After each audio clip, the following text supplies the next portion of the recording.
தமிழகத்தில் ஆட்சி எப்படி இருக்கிறது என்று கேட்கின்றீர்கள். ஆட்சி நடந்தால்தானே நாம் சொல்ல முடியும். ஆட்சியே கிடையாது. அரசாங்கம் முடக்கப்பட்டு இருக்கின்றது. நான் உண்மையாலுமே வருந்துகின்றேன். முதலமைச்சர் ஜெயலலிதா அவர்களுக்கு உடல்நிலை சரியில்லை என்றது எனக்கு வருத்தத்தை அளிக்கின்றது. ஆனால் அதே நேரத்தில் அரசாங்கம் முடக்கப்படக்கூடாது.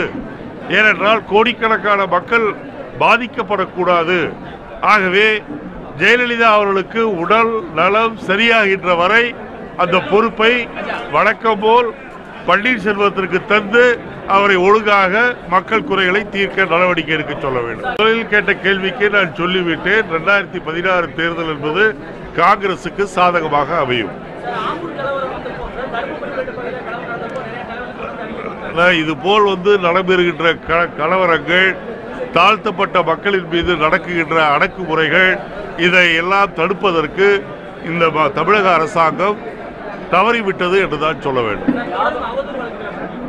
அவதூறு வழக்குகள் எத்தனை மீது போட்டாலும் நான் சந்திக்க தயாராக இருக்கின்றேன்.